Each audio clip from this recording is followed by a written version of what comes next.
guarde, vamos ahora a estudiar la palabra de Dios, pero como siempre es nuestra costumbre, antes nos ponemos en paz con nuestro Señor. Amén. Así como estamos, cerramos los ojos y una vez más oramos. Nuestro querido Señor, estamos aquí en tu casa una vez más y nuestra intención en este momento es estudiar tu palabra, porque queremos conocer tu voluntad. Amén. Pero no nos atrevemos a abrir este libro sagrado, Señor, sin que antes podamos recibir de ti la seguridad y la garantía de que has eliminado y olvidado todos nuestros pecados. Amén.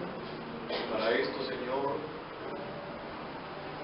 conociendo nuestros corazones, te confesamos los pecados conocidos que hemos cometido.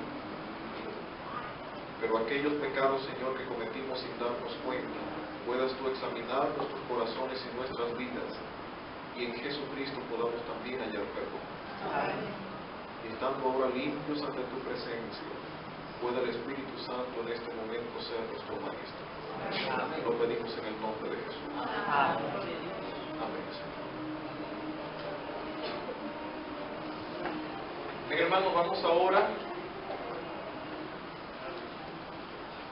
a ver, esta noche vamos a ver 4 pecados, ¿verdad? Porque ya el tiempo se nos está yendo encima y solamente hemos visto 8, ¿verdad?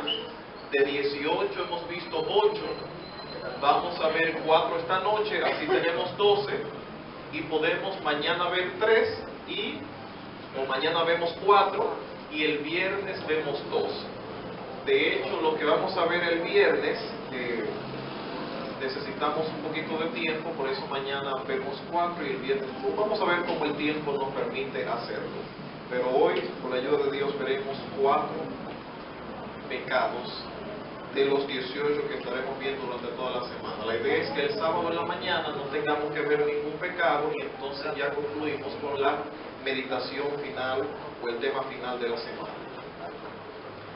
El primer pecado, hermanos, que vamos a ver en esta noche, lo encontramos en la primera epístola del apóstol Juan. Ayúdenme ustedes a leer el texto. Primera epístola del apóstol Juan, vamos a leer en el capítulo 3.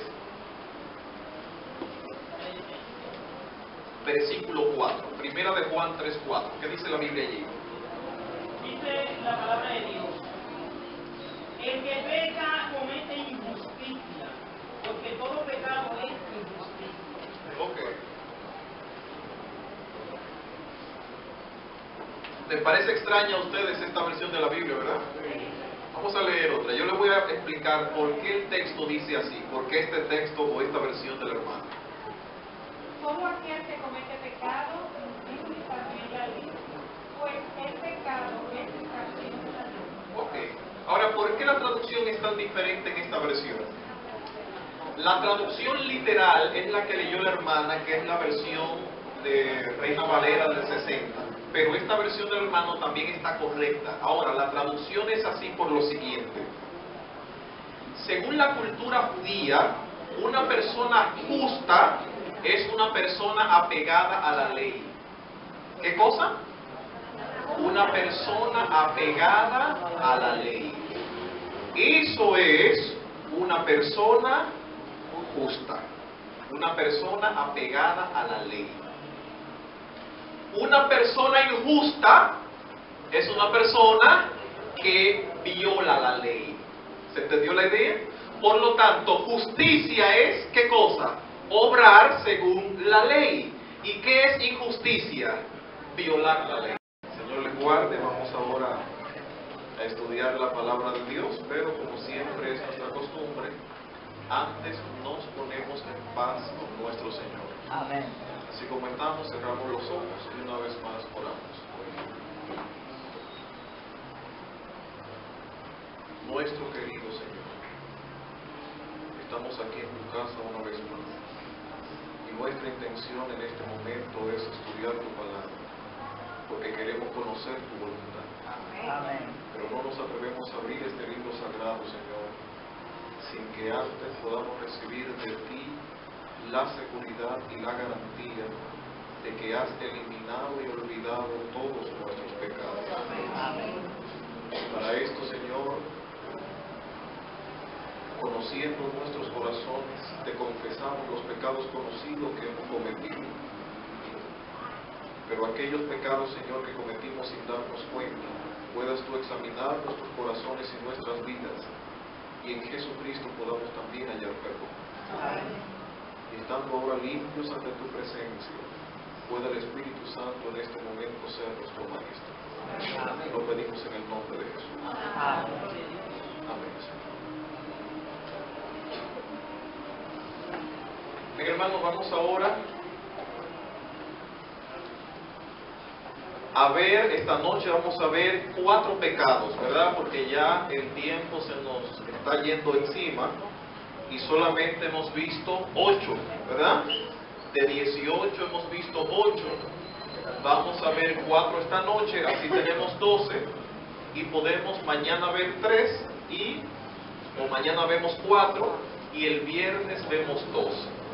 De hecho, lo que vamos a ver el viernes, necesitamos un poquito de tiempo, por eso mañana vemos 4 y el viernes vamos a ver cómo el tiempo nos permite hacerlo. Pero hoy, con la ayuda de Dios, veremos 4 pecados de los 18 que estaremos viendo durante toda la semana. La idea es que el sábado en la mañana no tengamos que ver ningún pecado y entonces ya concluimos con la meditación final o el tema final de la semana. El primer pecado, hermanos, que vamos a ver en esta noche, lo encontramos en la primera epístola del apóstol Juan. Ayúdenme ustedes a leer el texto. Primera epístola del apóstol Juan, vamos a leer en el capítulo 3, versículo 4. Primera de Juan 3:4. ¿Qué dice la Biblia allí? Dice la palabra de Dios: el que peca comete injusticia, porque todo pecado es injusticia. Ok. ¿Les parece extraña a ustedes esta versión de la Biblia, verdad? Vamos a leer otra. Yo les voy a explicar por qué el texto dice así, por qué este texto o esta versión del hermano. Todo aquel que comete pecado incumple también la ley, pues el pecado es infracción de la ley. Ok. Ahora, ¿por qué la traducción es tan diferente en esta versión? La traducción literal es la que leyó la hermana, que es la versión de Reina Valera del 60. Pero esta versión del hermano también está correcta. Ahora, la traducción es así por lo siguiente. Según la cultura judía, una persona justa es una persona apegada a la ley. ¿Qué cosa? Una persona apegada a la ley. Eso es una persona justa. Una persona apegada a la ley. Una persona injusta es una persona que viola la ley. ¿Se entendió la idea? Por lo tanto, justicia es, ¿qué cosa? Obrar según la ley. ¿Y qué es injusticia? Violar la ley. Es un dato interesante que nosotros deberíamos saber, porque todo cristiano debe ser justo. Y si todo cristiano debe ser justo, todo cristiano debería ¿qué? Guardar la ley. Cualquier cristiano que le diga a usted que la ley no hay que guardarla, desde el punto de vista bíblico, es una persona injusta. Y a propósito de esto, hermanos, a propósito de esto, alguien me citó anoche o me habló sobre una cierta situación que me preguntó si yo la iba a tratar en la semana. Yo no tenía en mente tratar esto, pero ahora que estamos hablando de injusticia y de justicia, probablemente sea propicio tratar este asunto. ¿Lo tratamos o no? Sí, ¿verdad? Ustedes no saben lo que es, pero ustedes dicen que sí a todo, porque es bueno saber, ¿verdad? Saber es como el dinero, que no pesa. ¿Ah? Entonces vamos a verlo hoy. ¿Qué cosa es pecado según el texto? 1 de Juan 3:4. Infracción de la ley. Esta definición de pecado, que es la que se conoce especialmente en el mundo adventista como una definición general de pecado, realmente no es una definición general de pecado, porque pecado es más que esto. pero esta es una definición específica de pecado y de un tipo de pecado en específico. Este pecado que está siendo denunciado aquí en 1 de Juan 3:4 es lo que se conoce como pecado por comisión. Este es el primer pecado que vemos en esta noche. Pecado por comisión. ¿Y qué cosa es el pecado por comisión? Pecado por comisión es aquel pecado que para tú ser partícipe de él tienes que cometer una acción. O cometer, lo que dice el texto, una infracción.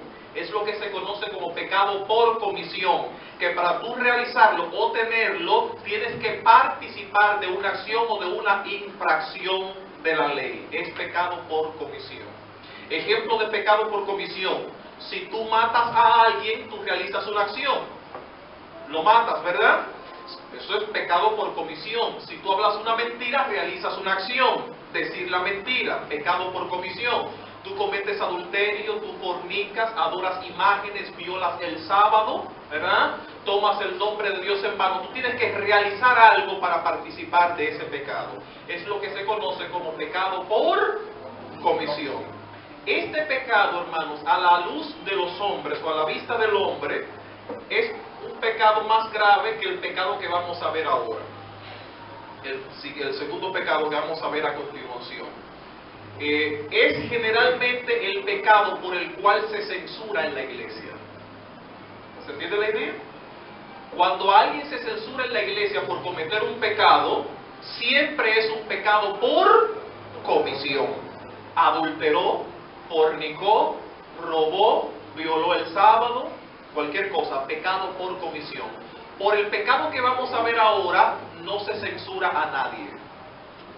Esto hace que aunque se vea menos grande o menos grave, sea más peligroso.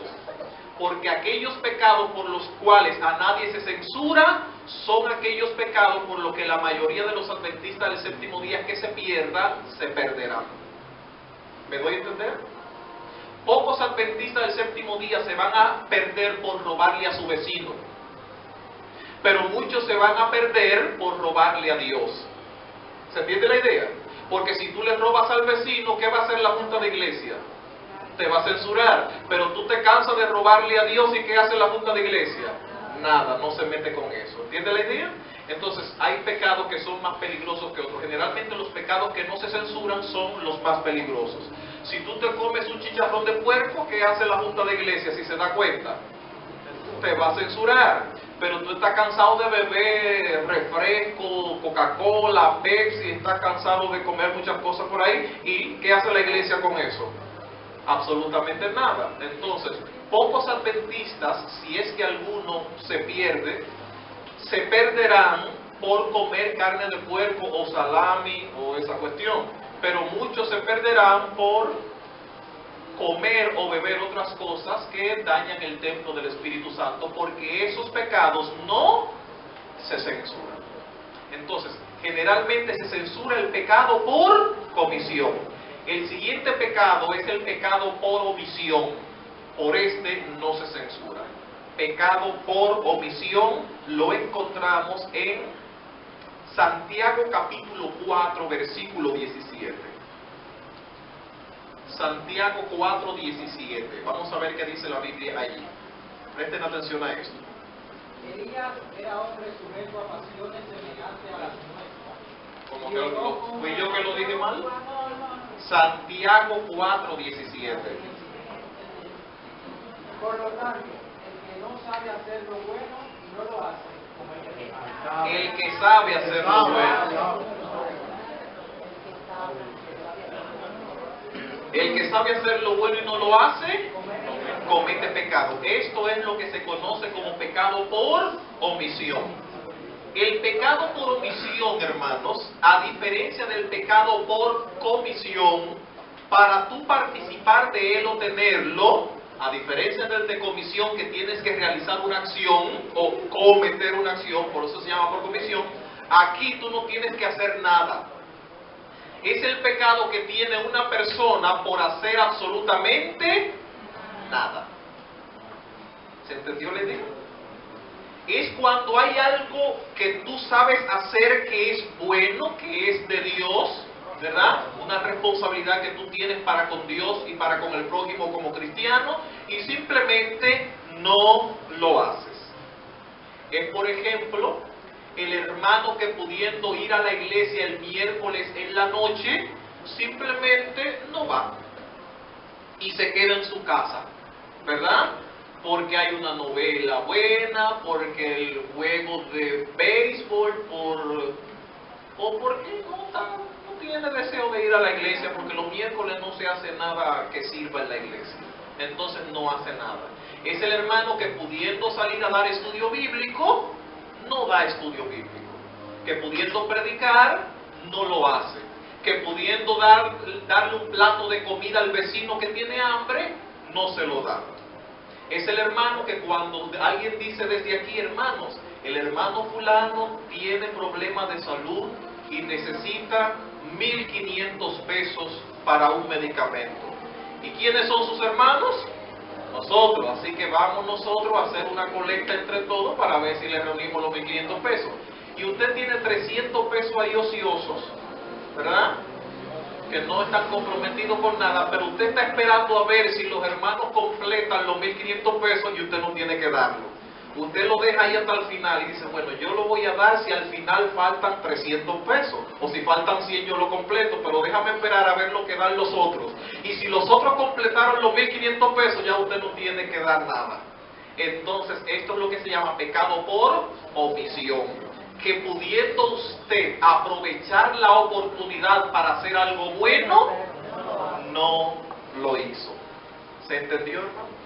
Entonces, cuando algo así ocurra, ¿qué debe hacer usted? No, aquí están los primeros 300, téngalo. Para que los otros hermanos no se le vayan adelante. Porque si se le fueron adelante, porque usted lo hizo a propósito, entonces perdió la oportunidad de hacer algo bueno. Y el que sabe hacer lo bueno y no lo hace, le es pecado. ¿Se entendió? Amén. O de repente hay una programación en la iglesia y se necesita gente para la programación que tengan ciertas aptitudes o cierto conocimiento. No me gusta porque es que todo sale mal en la iglesia, no se hace nada que sirva, y yo no me voy a desacreditar participando de algo que al final va a quedar mal, porque usted sabe cómo se hace bien, ¿verdad? Como usted sabe cómo se hace bien y sabe que la iglesia lo hace mal, entonces usted no quiere participar de eso porque en la iglesia todo se hace mal.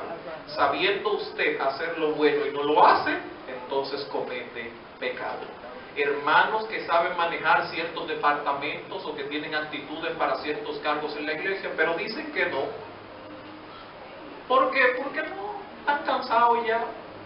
Se van a tomar un año de reposo, un año sabático, porque ya está cansado. El que sabe hacer lo bueno y no lo hace, le es pecado. Eso es lo que se llama pecado por omisión. ¿Quién censura eso? Nadie, hermano, porque usted no está obligado. La iglesia no lo obliga a usted a hacer lo bueno. Entonces, por eso nadie se censura. Y es por tal razón que se van a perder más personas por el pecado por omisión que por el pecado por comisión, porque el pecado por comisión, al censurarse, usted se cuida de él, pero el pecado por omisión, como no se censura, a usted le da lo mismo, ¿verdad? Hacerlo o no hacerlo. ¿Se entendió hasta aquí? Vamos entonces al siguiente pecado. El siguiente pecado se conoce como pecado contra el cuerpo de Cristo. Pecado contra el cuerpo de Cristo, y lo encontramos en Primera de Corintios. Primera de Corintios, vamos en el capítulo 8 a leer. Primera de Corintios capítulo 8, voy a leer desde el versículo 10 hasta el versículo 13. Ayúdenme algunos de ustedes a leer. 1 Corintios 8, 10 al 13. A ver, ¿qué dice allí, hermano? Porque si alguno te ve aquí, que tienes conocimiento, pesado a la mesa en un lugar de ídolos, la conciencia de aquel que es débil, ¿no será estimulada a comer de lo sacrificado a los ídolos? Y por el conocimiento tuyo se perderá el hermano débil, porque Cristo murió. De esta manera, pues, pecando contra los hermanos, e hiriendo su débil conciencia,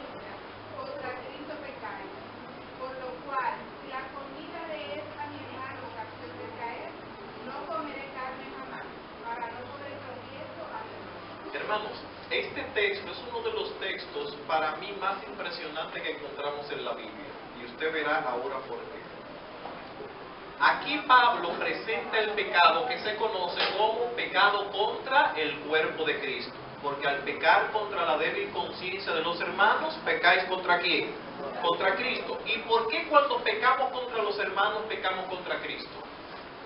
Porque la iglesia es el cuerpo de Cristo. Y si tú pecas contra el cuerpo de Cristo, estás pecando contra Él. ¿Qué es lo que Pablo presenta aquí? Pablo está diciendo, hermanos, miren, lo ofrecido a los ídolos no es nada, porque de Jehová es la tierra y su plenitud. Eso es un tema que Pablo trata. Así que no creo que sea pecado comer lo ofrecido a los ídolos. Ahora, si tú eres una persona, ¿verdad?, de fuerte conocimiento, de ciencia, ¿verdad?, una persona con cierta madurez espiritual y entiendes que no es pecado, entonces tú te lo comes tranquilo, porque eso no es nada. Los ídolos no son nada ni crearon nada. Fue Dios que todo lo creó. Sin embargo, puede ser que tú tengas ese conocimiento, pero los hermanos de la iglesia no lo creen así como tú lo crees, sino que el hermano cree que lo sacrificado a los ídolos no se debe comer. Entonces, tú que no crees que sea pecado, te lo comes, pero el hermano que te ve comiendo, entonces cree que tú estás en pecado. El texto dice, si tú por tu conocimiento decides hacer lo que tú quieras porque al fin y al cabo tú eres el que estás en lo correcto, entonces estás hiriendo la conciencia del hermano débil, que tiene menos conocimiento que tú. Tú que eres más inteligente y él que es menos inteligente, tú eres el que tiene la razón. Y como tienes la razón, tú haces lo que tú entiendes que es lo correcto. Pero el hermanito débil no cree que eso es correcto. Y como su conciencia se hiere al verte a ti haciendo algo que él cree que es pecado, entonces tú pecas contra su conciencia y por lo tanto pecas contra Cristo. Y dice Pablo, por lo tanto, si le hace daño a mi hermano que yo coma carne, jamás volveré a comer carne. Entonces aquí hay algo interesante, hermano. ¿Es pecado para Pablo comer carne? Pero él dice que si le hace daño al hermano, aunque no sea pecado, por amor a su hermano, él no se la come. ¿Se entendió la idea? ¿Cuál es el pecado contra el cuerpo de Cristo, hermanos? El pecado contra el cuerpo de Cristo es el que cometen algunos hermanos cuando dicen, no, que eso no es pecado. ¿Quién dijo que eso es pecado? Búscamelo en la Biblia donde dice que eso es pecado. O búscamelo en el Espíritu de Profecía. Pero los hermanos de la iglesia entienden que un cristiano no debe hacer eso. Pero tú, como nadie te lo puede demostrar en la Biblia, tú lo haces, no importa lo que piense la gente. Porque al fin y al cabo la salvación es entre Dios y yo. Y mientras tú andas haciendo lo que tú entiendes que es lo correcto y los hermanos de la iglesia no lo ven bien, tú andas supuestamente tranquilo con tu conciencia porque esto es asunto entre Dios y tú. El texto dice que si los hermanos, su conciencia es herida por lo que tú haces y tú lo continúas haciendo, aunque seas tú el que tengas la razón, pecas contra Cristo. ¿Se entendió la idea? Hay hermanos de la iglesia que están haciendo cosas que no necesariamente son pecados, pero como la iglesia no lo acepta, la iglesia en sentido general no está de acuerdo con eso, aunque no puedan demostrarlo ni con la Biblia ni con el Espíritu de Profecía, pero tú lo haces porque nadie te lo ha podido demostrar y nadie tiene que meterse en eso a menos que tenga un versículo bíblico, entonces estás pecando. ¿Se entendió la idea? Ah, que ¿dónde dice que es malo usar el anillo de compromiso? La iglesia en sentido general, hermano, no acepta eso, aunque no sea pecado. Ah, no, pero ¿qué es el anillo de graduación? Búscame la Biblia donde dice que yo no puedo usar el anillo de graduación. No lo dice en ningún lado, pero los hermanos, en sentido general, el sentido común de la iglesia, no acepta esto, hermano, porque los cristianos no usan joyas. Entonces ya es una razón suficiente para no usarlo, aunque yo no tenga un texto bíblico. Porque si tú que eres fuerte y entiendes que tienes más conocimiento que todo el mundo y sabes que no es pecado, solamente por la conciencia de los hermanos más débiles y con menos conocimiento que tú, ya no debes usarlo. El Espíritu de Profecía se registra un caso, hermanos, que se encuentra en Testimonio para los Ministros y otros textos más del Espíritu de Profecía, donde a Elena de White le regalaron un reloj de oro. No sé si ustedes recuerdan. Le regalaron un reloj de oro que a ella le gustaba mucho, no porque fuera de oro, sino porque daba la hora bien exacta. Ustedes saben que en aquellos tiempos la tecnología no estaba tan avanzada como ahora, que usted compra un reloj barato y es un reloj que te da la hora exacta, pero en aquellos tiempos la tecnología era menos avanzada. Y ese reloj que le regalaron a ella, que era de oro, le gustaba porque daba la hora adecuadamente. Pero los hermanos empezaron a criticar. Mira la hermana de Guay con un reloj de oro. Señores, ¿y dónde? Esto está echado a perder. Mira, con reloj de oro. Elena de Guay entendía que no era pecado usar un reloj de oro, pero ella dejó de usarlo por amor a los hermanos. Tan simple.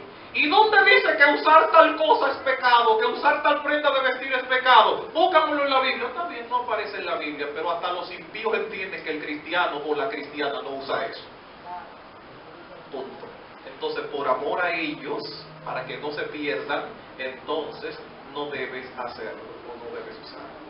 ¿Ven ustedes, hermanos, cómo incluso se peca aún a veces estando tú en lo correcto? Ahora, ¿qué es lo que me impresiona del texto, hermano? Lo que me impresiona del texto es lo siguiente.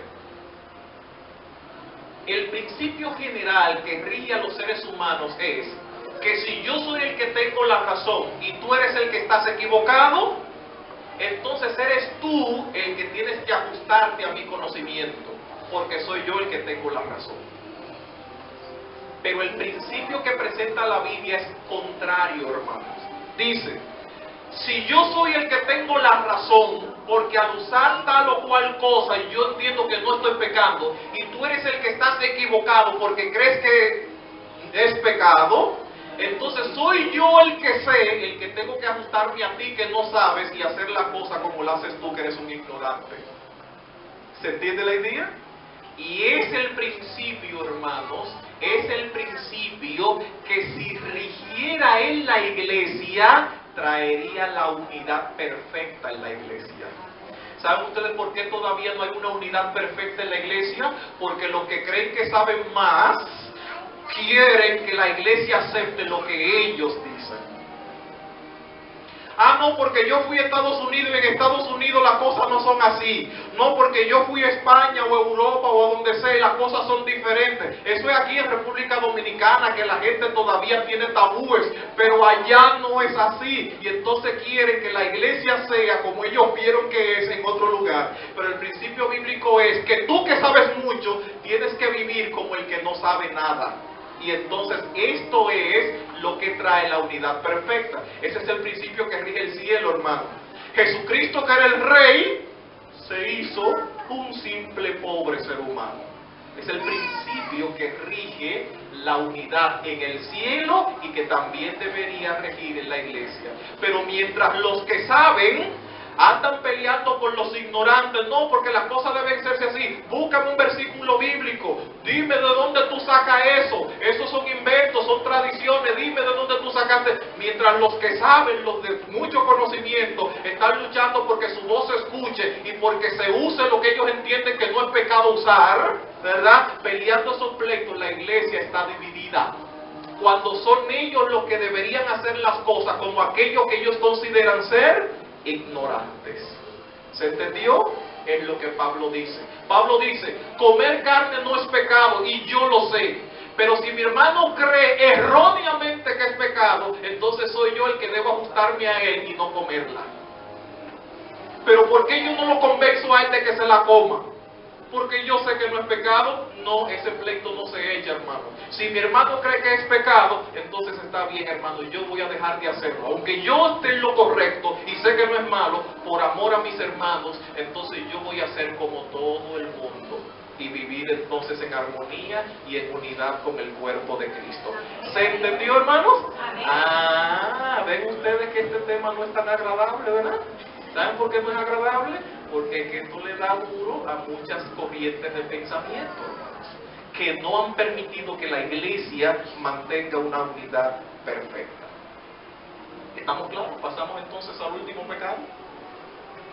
Me he ido rápido, hermano, para que podamos ver el último pecado y mencionar lo que ya les dije que ustedes quieren escuchar sin saber lo que es.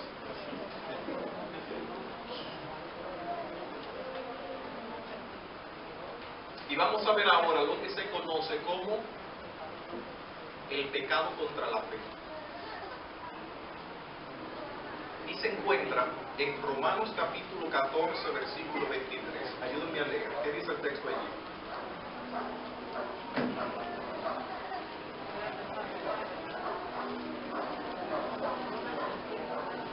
Romanos 14, 23. ¿Qué dice la Biblia allí? Pero el que duda sobre lo que come es condenado, porque no lo hace con fe, y todo el que no proviene de fe es pecado. Ok, pero el que duda sobre lo que come se condena porque no lo hace con fe. Y todo lo que no proviene de fe, ¿qué cosa es? Pecado. ¿Cuál es el pecado contra la fe, hermanos? El pecado contra la fe es el pecado que cometen algunos hermanos cuando hacen algo, o comete cualquier persona, cuando hace algo de lo que no está seguro que es correcto. El cristiano, todo lo que hace, tiene que estar seguro de que eso que está haciendo es correcto y aprobado por Dios. Si tú no estás claro, no estás seguro de que Dios aprueba eso, o que eso está de acuerdo a la voluntad de Dios, entonces cometes el pecado contra la fe. Incluso, hermanos, curiosamente, este pecado, similar al anterior, se puede cometer cuando tú haces cosas correctas. ¿Se entendió? Cuando haces cosas correctas. De repente tú vas al supermercado a comprar un pescado. ¿Y ese pecado, qué pecado es ese? Bueno, eso es... Bueno, ya yo les he hablado a ustedes del mero basa, ¿verdad? Ok, está bien. La gente, la diferencia de mero o cualquier otro y mero basa, tú lo ves en el supermercado porque tiene el letrero. Pero de repente a ti te invitan a almorzar a una casa o a un restaurante y te invitan a comer mero, pero no saben qué mero es. Hoy me invitaron a mí, estaba compartiendo con alguien, me invitó a un restaurante a almorzar y entonces me traen el menú y yo no vi nada que yo pudiera comer. Entonces, pero no, es que yo soy vegetariano. Ah, bueno. ¿Pero usted come pescado? Bueno, sí, como pescado a veces. Ah, pero tenemos un asunto de mero. Ah, una cuestión, no sé qué era, una sopa de mero,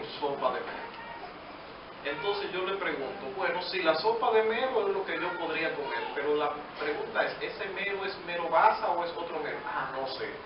Bueno, si es mero basa, yo no, entonces no me lo como. Bueno, el asunto es que no sabían qué mero era. Y entonces no me comí la sopa, porque yo no estaba seguro que lo que me iba a comer era correcto. ¿Se entiende la idea? Pero ¿qué pasa? Tú vas a un lugar donde hay pescado y filete de pescado. ¿Pero qué pescado? No, pescado. Pero es que entonces tú no puedes saber si tiene escama o no porque nada más está el filete de adentro, le quitaron la piel. ¿Entiendes la idea? Y ahora, bueno, eso es mero, sí, pero es mero, no, mero, yo sé que es mero, pues yo no sé cuál es, y no tiene piel, tú no sabes si tiene escamas o no. Bueno, es mero, me comí, me llevé mi mero, confío en Dios que... Entonces estás pecando. ¿Por qué? Porque no estás seguro que lo que estás haciendo es correcto. Y todavía fuera mero con escama, pecaste porque hiciste algo de lo que no estabas seguro que era correcto. ¿Se entendió, hermanos? Voy a poner un ejemplo. Hace un tiempo, hace algunos años atrás, salí con un amigo. Hace varios años, yo trabajaba con asuntos de computadora, vendía computadoras, reparaba. Y un día salí con un amigo de la iglesia que necesitaba un aparato, un equipo, una pieza, y salimos a buscarlo. Eran las 2:30 de la tarde y fuimos a un lugar donde había una feria de asuntos de computadora. Cuando llegamos a esa hora ya había terminado la feria. Nosotros no habíamos comido nada a esa hora y teníamos un hambre que nos estábamos desintegrando. Y en la feria habían varios asuntos de comida, varias carpas donde vendían comida, pero ya como se había terminado la feria a las 2, eran las 2:30, todo el mundo estaba recogiendo, solo quedaba un stand de pizzería, de pizza. Y cuando vamos, curiosamente solo quedaban 2 pedazos de pizza. Y él y yo éramos 2.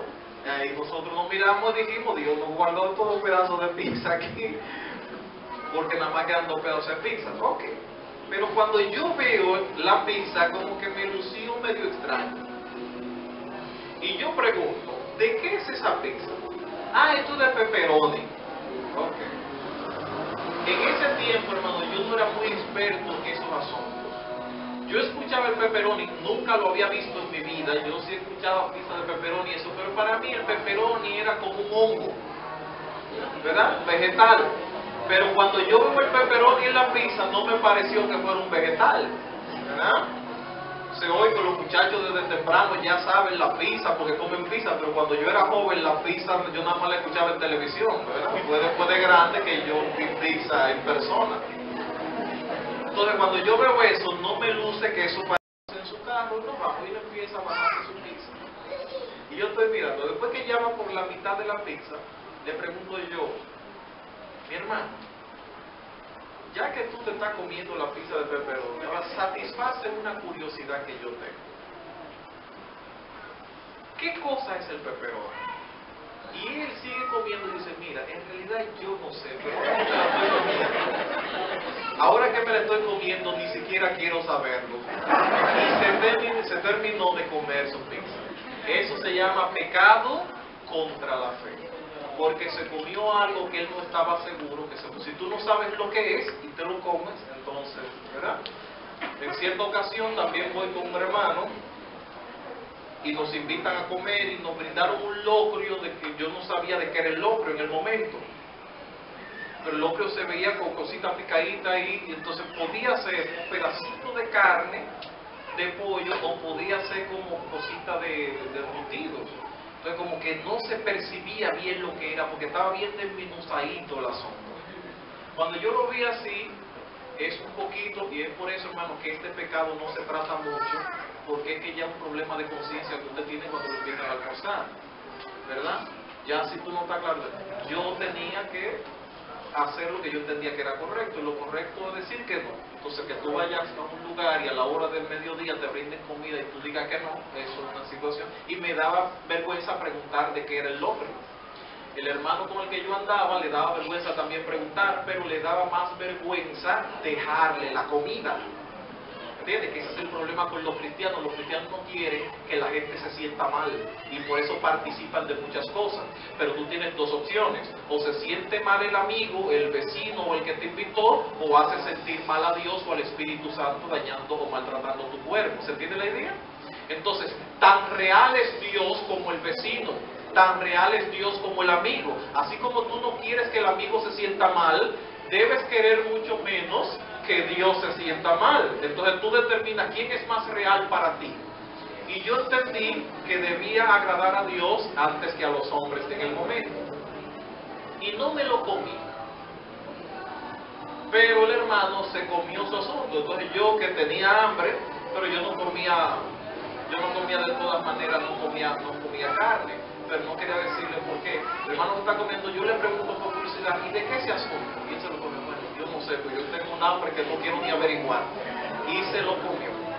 Posteriormente, hermanos, averiguamos y era un locrio de pollo, pero estaba bien desmenuzado ahí, era de pollo. Así que no había pecado necesariamente en que lo comiéramos.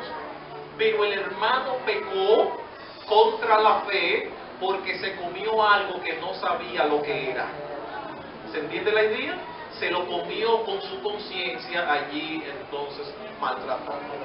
El pecado contra la fe es el que comete una persona cuando hace algo de lo que no está seguro que es correcto. ¿Es pecado ir al cine? Bueno, sí, no, yo no sé. Pero si tú estás completamente seguro de que eso es correcto y agrada a Dios, ve, no importa. Y allí a una oración por todos los que están ahí al lado tuyo. Y para que la película le cause una impresión buena a los que están ahí. Eso si tú estás convencido de que Dios lo aprueba. ¿Se entiende la idea? Si de este pecado se hablara más, hermanos, hay muchas cosas que nosotros nos evitaríamos y no tendría que hablarse mucho de ello en la iglesia. ¿Estás seguro que es correcto? Hazlo. ¿No estás seguro? No lo hagas, independientemente de que sea bueno o no. ¿Se entendió, hermanos? Entonces vamos a ver el último ejemplo. Yo te una pregunta, por ejemplo, nosotros no comíamos un pollo ahumado, simplemente ahumado. Entonces, vamos a comprar un pollo ahumado con un pollo. Ajá. Cuando ella lo compró, lo estaba pidiendo, yo le dije, no quiero pollo, no te puedes más. Dice, sí, pues no quiero pollo, pero no lo vamos a comer. Porque olía como si fuera carne de cerdo, no lo comimos así. Ya, ok. No sé si yo dejaría mal con ella, en que yo sabía que no me lo iba a comer, pero no sé si lo haría mal con ella también. No, mi hermano, está bien. ¿Es pecado o no? No sé, yo no sé mucho de eso, pero entiendo que el pollo ahumado no, ¿verdad? Eso es pollo, y el pollo se come. Sin embargo, usted hizo correcto porque usted no estaba seguro de que lo que haría estaba bien. Entonces, eso es lo correcto hacerlo. Porque Dios tiene que ver que usted toma la religión con seriedad y que usted está dispuesto mejor a dejar de hacer algo que tal vez sea bueno, pero es mejor errar por el lado de la benevolencia. Si tú vas a cometer un error, o todo cristiano va a cometer un error, tiene que ser por el lado de la benevolencia. ¿Se entiende la idea? Se evita el pecado cuando se deja de hacer algo de lo que no estamos seguros, aunque descubras después que era bueno hacerlo. Ahora que tú estás convencido que es bueno, tú lo haces. Pero mientras no estás seguro que es correcto, no lo hagas porque es entonces pecado contra la fe. Entonces, el último ejemplo lo vemos ahora. ¿Conocen ustedes el origen de la fiesta de 15 años, hermano? Ah, ¿lo saben? Ah, bueno, pues entonces terminamos aquí el tema. ¿A ustedes no saben cuál es el origen de la fiesta de 15 años? Faltan 5 para las 9. Y tal vez terminemos un poquito después de las 9, si yo les explico. ¿Lo dejamos para mañana? ¿O hacemos hoy lo que, verdad? Ok. Presten atención aquí. ¿Cuántos de los que están aquí, cuántas de las muchachas que están aquí todavía no tienen 15 años? Ok, ¿y quiénes de los que están aquí tienen hijas que todavía no tienen 15 años? Ok, entonces esto es para ustedes.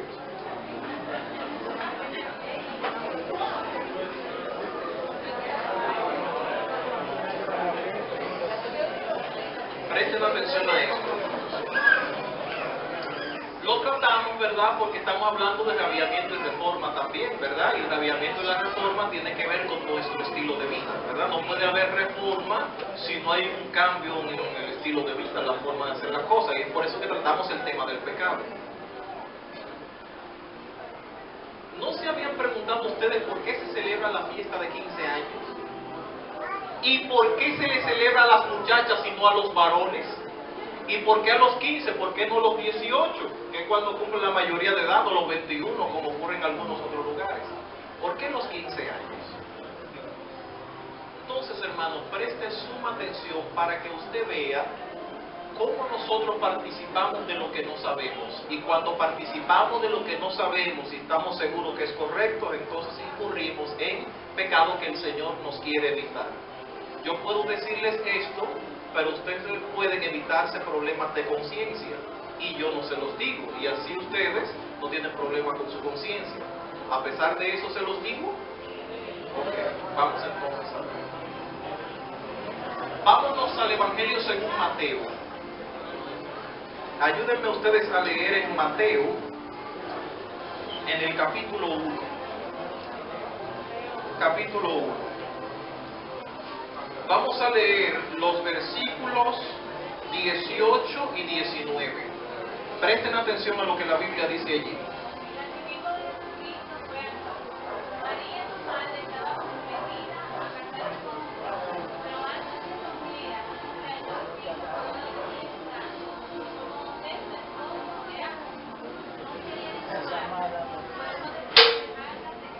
Ok. Muy bien, hermanos.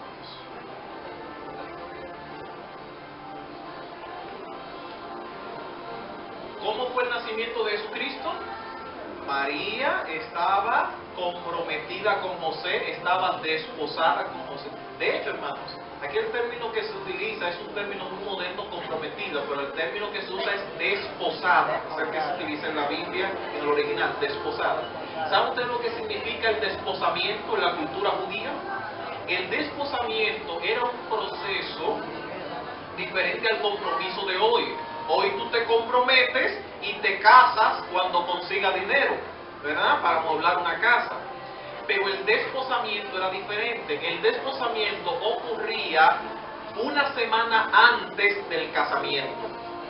Por lo tanto, dos personas judías que estaban comprometidas estaban desposadas solamente por una semana, por 7 días. El desposamiento era un proceso que, en el caso de las personas adineradas, esos 7 días eran de fiesta. En el caso de las personas pobres no podían darse ese lujo. Pero en ambos casos, hermanos, el desposamiento, la pareja lo cumplía en la misma casa. La casa donde ambos vivirían como esposos. O sea, si yo tenía una novia y ya nos vamos a casar la semana que viene, dentro de una semana, el domingo, y hoy es, qué sé yo, domingo, entonces yo me llevo a mi muchacha a vivir en la casa que yo preparé para el hogar. Y durante una semana antes del casamiento, nosotros vivimos juntos en la misma casa. ¿Se entendía? Hoy día eso para nosotros luce medio extraño. ¿Por qué?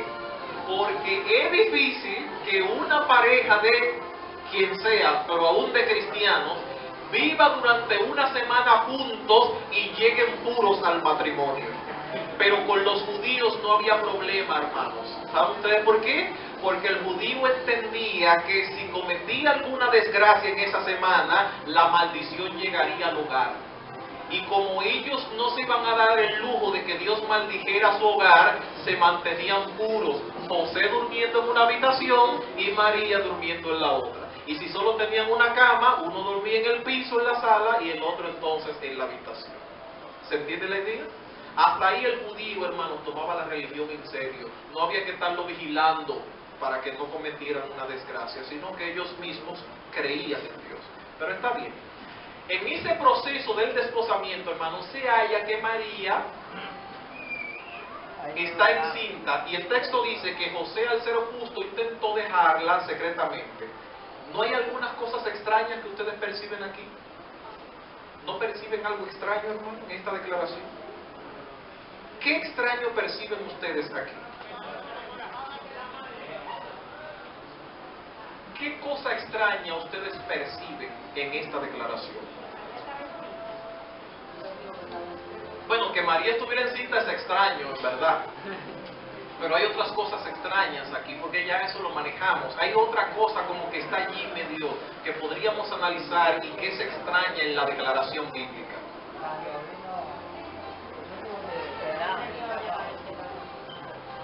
Vamos a leer Isaías capítulo 7, versículo 14, a ver si ustedes agarran la idea.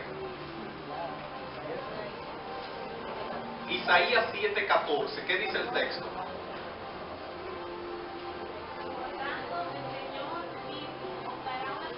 ¿Cuál es la señal?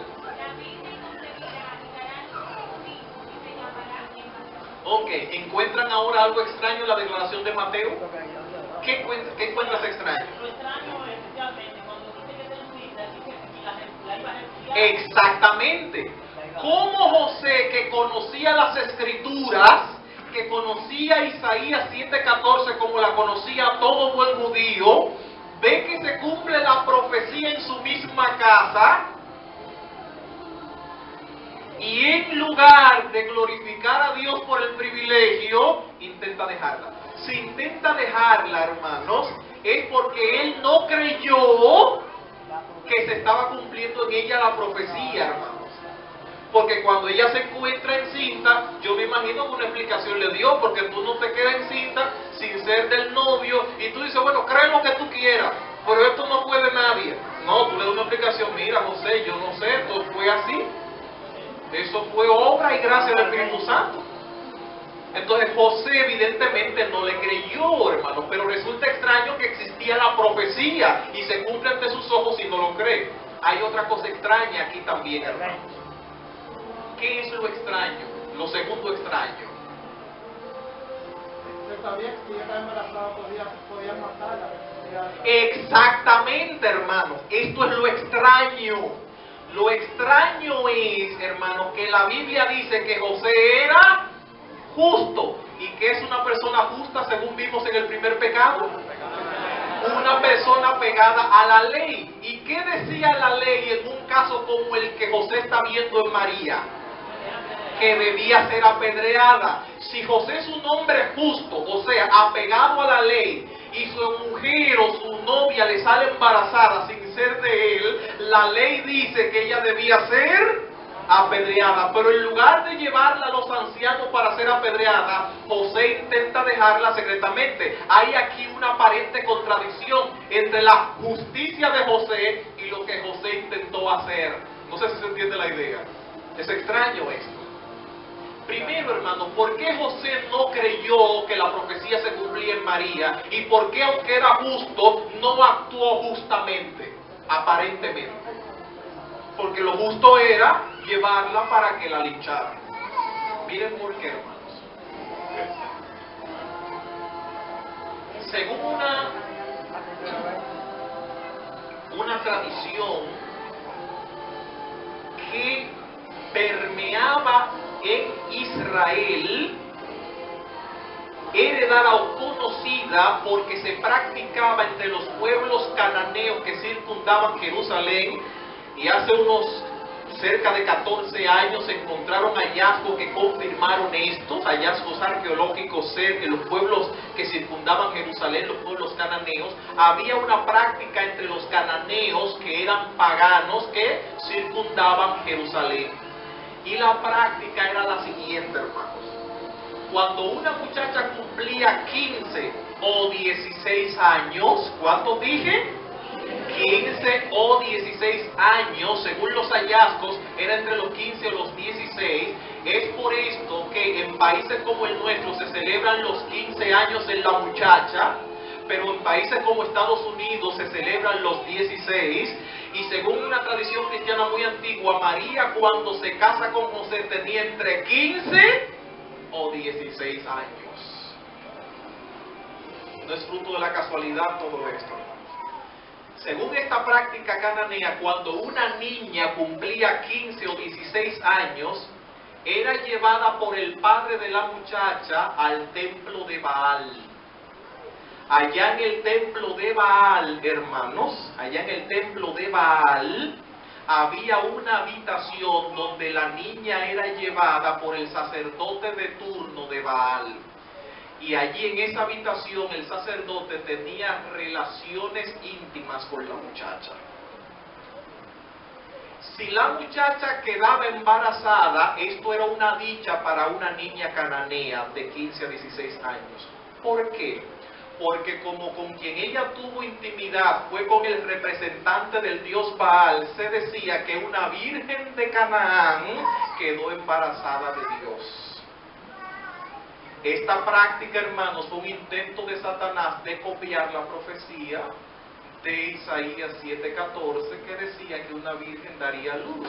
Entonces, esta niña seguía siendo virgen porque con quien tuvo intimidad no fue con un hombre, sino fue con el mismo Dios, el representante de Baal. Entonces, el padre de la muchacha, que era el que la llevaba, salía con su niña y orgullosamente decía que su hija virgen quedó embarazada de Dios. Cuando María le dice a José que ella siendo virgen está embarazada de Dios porque no estuvo con ningún hombre, José, en lugar de pensar en la profecía bíblica, ¿en qué pensó, hermanos? En la práctica cananea.